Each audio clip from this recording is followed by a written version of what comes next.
By 1918, the war had raged for 4 long years. Millions were dead, entire cities destroyed, and yet the fighting continued. But how did this catastrophic war truly end, and what lessons did the world fail to learn? But how did this catastrophic war truly end, and what lessons did the world fail to learn? World War I wasn't just fought in Europe. Battles erupted in Africa, where British and French forces clashed with German colonies. In the Middle East, the Ottoman Empire waged war against the British and Arab rebels. In the Pacific, Japan seized German-held islands, expanding its influence. This was a war without borders. One of the most legendary campaigns was led by T.E. Lawrence, known as Lawrence of Arabia. Using hit-and-run tactics, he and his Arab allies dealt crushing blows to the Ottoman forces, leading to the empire's eventual downfall. By 1918, the Central Powers were crumbling. Germany had exhausted its resources. Its soldiers were starving, morale was breaking, and revolts were spreading across its cities. Austria-Hungary was falling apart, and the Ottoman Empire was on the verge of collapse. The Allies saw their moment to strike. The Allies launched the 100 Days Offensive, a relentless assault that pushed the Germans out of France and Belgium. With American reinforcements arriving by the thousands, Germany was being pushed back on every front. The war was reaching its final act.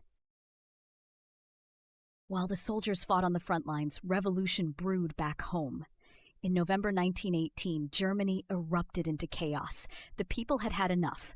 The German Emperor, Kaiser Wilhelm II, was forced to abdicate and flee to the Netherlands.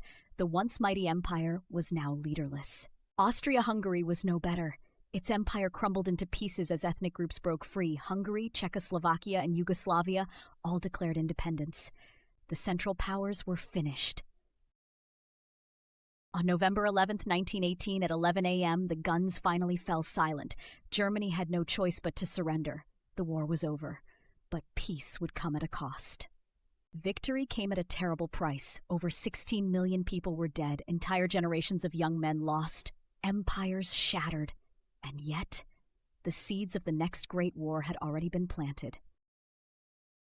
In 1919, world leaders met in Versailles, France, to decide the fate of the defeated nations.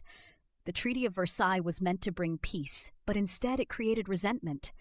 Germany was forced to accept full blame for the war, pay crippling reparations, and surrender its military power. The German people saw this as humiliation, a betrayal. It would fuel the rise of nationalism and pave the way for another, even deadlier war. Though World War I officially ended, fighting continued. Civil war erupted in Russia as the Bolsheviks took power. Poland and Soviet Russia fought for territory. The Ottoman Empire collapsed, leading to the brutal Turkish War of Independence. Peace was an illusion. World War I changed everything. Warfare evolved. Tanks, planes, chemical weapons became the new reality. Empires fell and new nations were born. But above all, the war left scars that would never heal. It was called the War to End All Wars. Yet just 2 decades later, an even greater conflict would engulf the world. If I die, tell my mother I fought for a better world, but tell her war is never the answer. And that, my friends, is the story of World War I, a war that changed the world forever. What do you think? Could it have been avoided? Did the Treaty of Versailles guarantee World War II? Let us know in the comments. And if you love history, don't forget to like, share, and subscribe for more epic stories.